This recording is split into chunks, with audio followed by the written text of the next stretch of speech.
my name is Ben Reed. I'm the operations manager for Cornwall Scrap Store. We are sitting in our St Austell Scrap Store, which is in an old Imerys building just outside of St Austell. Cornwall Scrap Store was first started in 1994 and has been going since then in various buildings around Cornwall.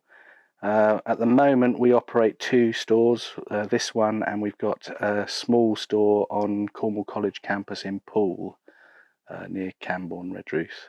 I took over, I think it was about late 2017, so coming up for 4 years now. I used to run, for many years I ran an arts cafe in Redruth called the Melting Pot, and the decor there was rescued stuff and upcycled stuff, and it was very eclectic, and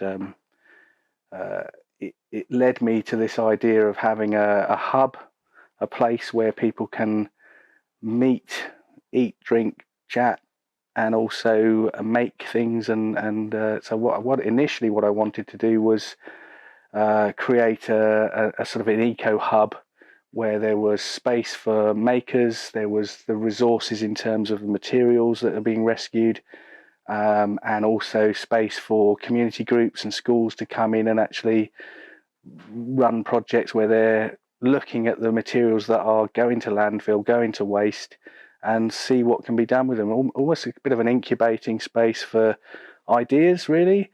That led me to meet and chat with Gary King, who was at the time running Cornwall Scrap Store and had been for a couple of decades. I approached him initially to look at joining forces a bit, and as it turned out, he sort of just looked at me and said, "Well, look, I'd quite like to retire.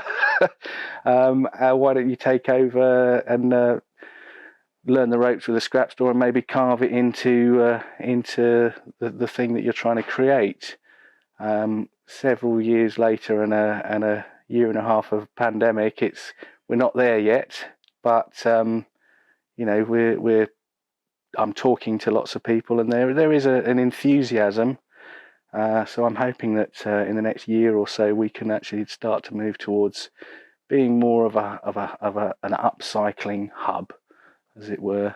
I mean, there's a few projects around the world that are feeding my sort of ideas. There's a fantastic project in Scotland called the Edinburgh Remakery, which is more of a high street place, but it's a place where people are sharing skills, you know, fixing computers or turning old leather jackets into something else, into lamps or whatever, you know. So they're very much about sort of rescuing stuff. It's a really inspiring project.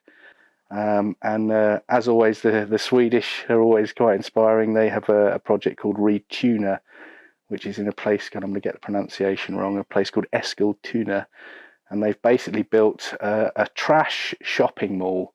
So it's everything you'd expect from a shopping mall, but everything in it is rescued, recycled, second-hand, pre-loved, upcycled, remade. It's a very inspiring project, and they built that next to the town's recycling centre, so there's already traffic turning up with stuff people don't want anymore, and it's big business. You know, that's the reality is it's not just the right thing to do as a society. It's also it can work as a business. You know.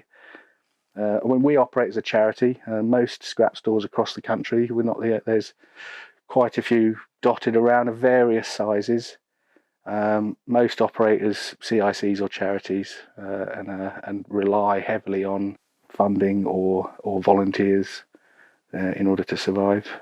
Our membership has dropped through the floor, to be honest. Yeah, everyone's struggling, so that has played out in less people joining up this year.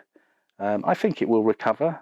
It might take a while to recover. I mean, one of the sort of difficult byproducts is that obviously people have adapted, like, because our membership is essentially, it's schools, it's nurseries, it's theatre groups, it's little community maker groups, sewing circles, and also just households and individuals that craft as a hobby. Carnival groups, the range of groups that are using us is quite broad. And in pre-pandemic times, our membership represented probably about 20 to 30,000 people getting materials from us. So one member could be a school with 1,000 pupils. So that's, or it could be just a person in their, in their little studio on their own. So yeah, the byproduct of the pandemic is that people have found ways of getting that stuff themselves, which is great in one sense, but I hope they return to us because that's what keeps us going. Our membership is our income. Schools and nurseries, they've obviously got their art departments, but also their sort of design and technology departments will take stuff. It might be for when the schools are getting involved in the local parade or fete, then they want to make costumes and hats and shaky sticks. So yeah, the all sorts of things. Then we have theatre companies. They're looking for fabrics to make costumes, interesting items to turn into props and scenery.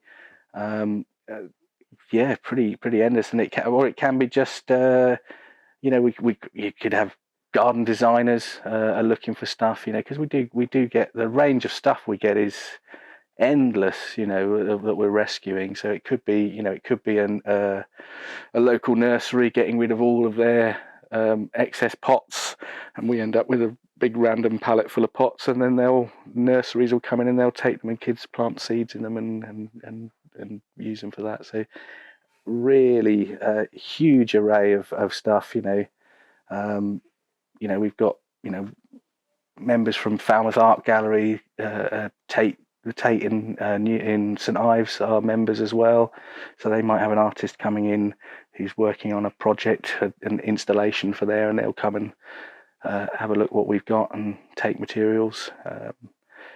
Carnival groups, all sorts of people. Festivals will be a member, and they'll be using it to turn into decor and installations and sculptures that they have on display. Yeah, I'd like to say I would like us to become much more of a hub for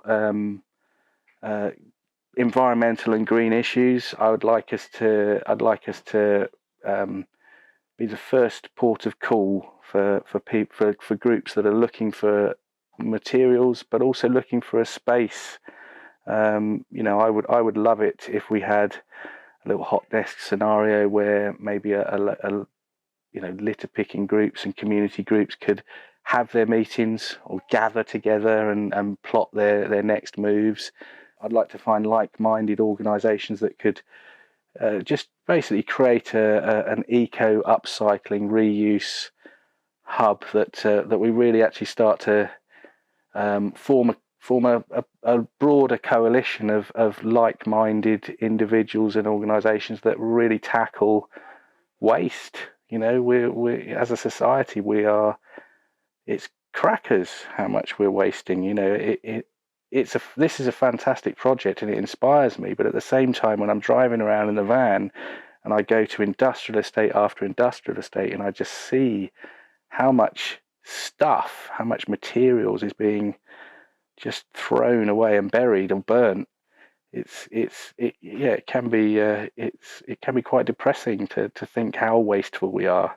We need to address that, and we need to find ways to work together and actually make the change that needs to happen. So yeah, I would like us to be, at the moment, we're doing a job, we're going out and collecting the stuff and we're putting it out and we're offering a low cost way to access that material, but I would like it to be much more of a hub, of a hive of activity, where we're actually and I do believe that if you've got a place where sort of at the centre of the web of community groups and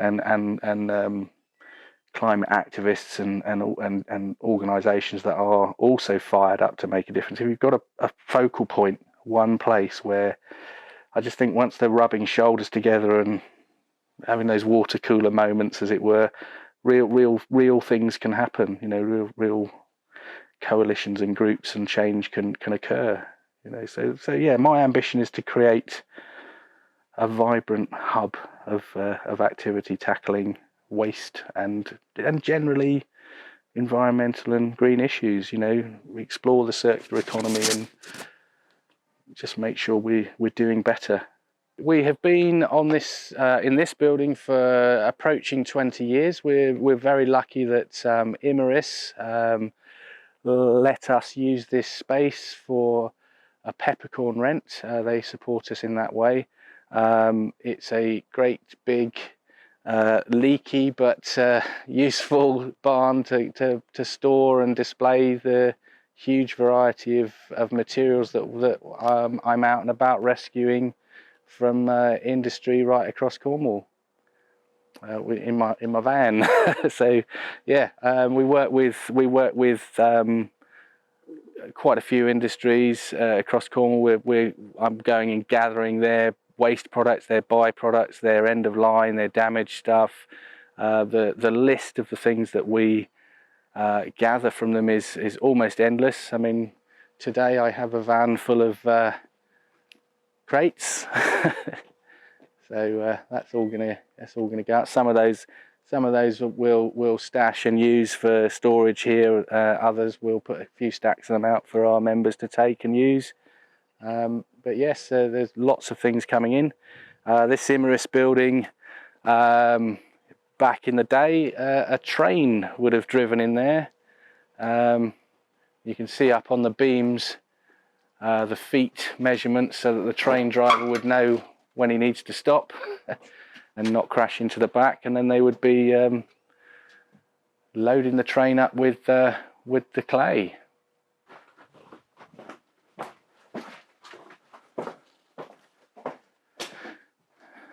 So yeah, members bring their membership card each time they visit and they sign in for us. Our membership suffered a little bit like everybody through the pandemic, but we do have quite a few that are still using us, and they'll come along and sign in and get to picking the materials. So yeah, this is just our little lounge area over here, which is I've got a couple of volunteers and that come in and help me sort materials and stock up, and this is just where we chill out and have a cup of tea, have our meetings. And yeah, we've got a little reference library of art books that if people want to have a little flick through, they can. And then over here, this way, we run a little shop where we are selling some items, craft items, paint brushes, quite a lot of random bits and bobs that you know, for very low prices. A lot of it is rescued, donated, and some of it is yeah, art supplies, etc. You know, exercise books, which are all very low cost. Yes, once the members ready, they can make their way down to the picking area, which is down here. Once you've got a membership, which is annual, as I said before, it runs January to December, but once you've paid your membership, you can come to us as often as you like and take as much as you need. Everything in this section down here would have been in the incinerator or in landfill, and we have rescued it for people to get creative with. I'll go this way first. So this is sort of a fairly pick and mix of stuff. It's as I say, pretty random. You know, bottle tops and plastic tubes and VHS tapes. You know, these are like the core ends that so if you had a carpet roll, this is on there to allow the forklift trucks to lift it without snapping it. We have lots of tiles, so we get companies that are clearing out their samples. We get hold of things like that.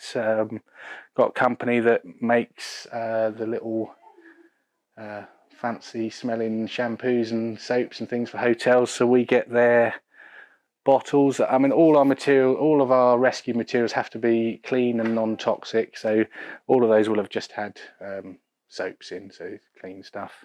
We might get companies that are changing their branding, and they have old stock, and that's what we get from them. So we had a few years ago, we had an entire lorry of ice cream tubs, and we're still working our way through those. We've got random wood. Again, quite a few years ago, we got a lorry load of wooden toys that were missing parts or broken, and we had I think it was 18 pallets of them, and you know, it might have been you know, 30 dolls houses all with bits missing, but we managed to put some together, and then the parts and bits end up for people to take away, and then they make sculptures or whatever they're trying to make at that moment. We got things like offcuts from upholsterers, so we get the upholstery foam, carpet samples from companies. We get damaged tins of paint. You know, if the forklift trucks dinged a few and they can't sell them, it's perfectly good paint, but the tins are dented, so we get them. Or we get sometimes we get, you know, people bring back what they've used at home. You know, they might bring us half a dozen tins of half used, and we just put it out. We do occasionally get the whole pallet loads of sample paints as well.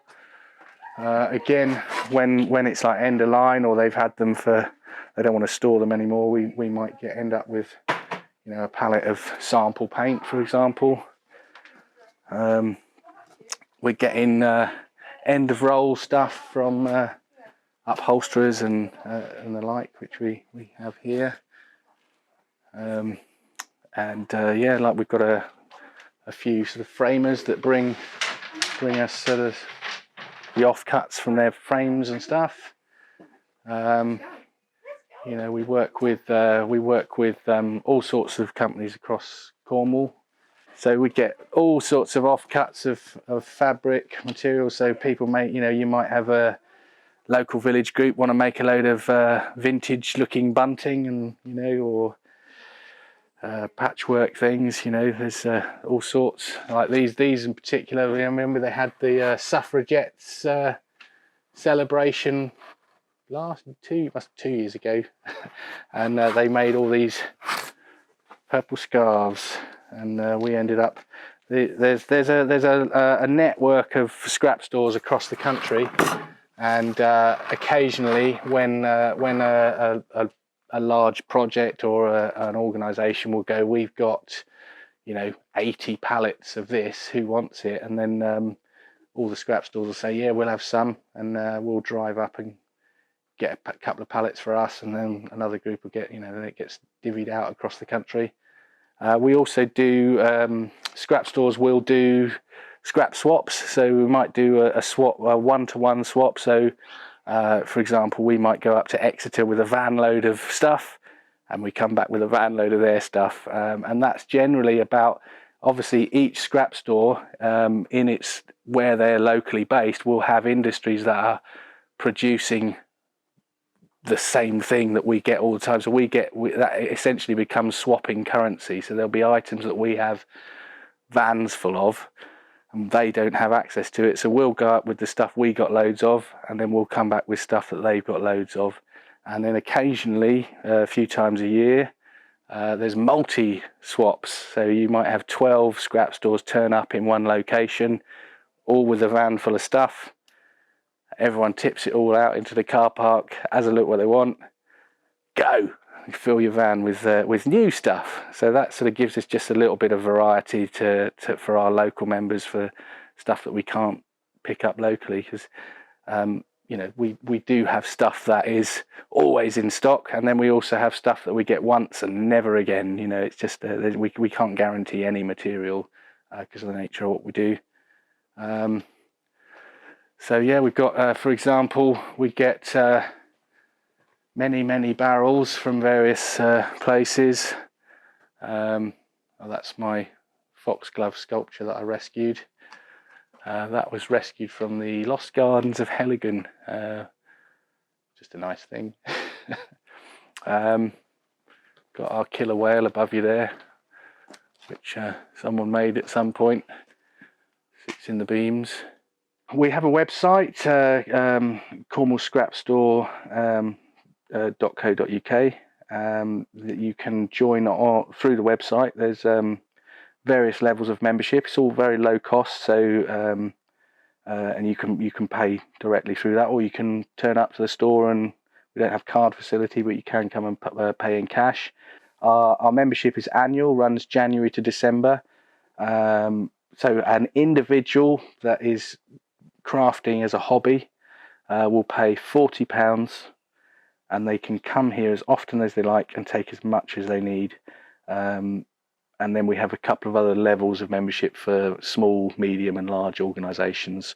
You know, the highest cost is £150 for the year, and that would, for example, be a school with 500 plus pupils. So it's pennies for per pupil, as it were.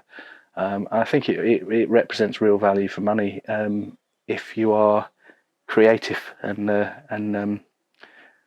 know what you're looking for, or you'll get inspired by what we've got.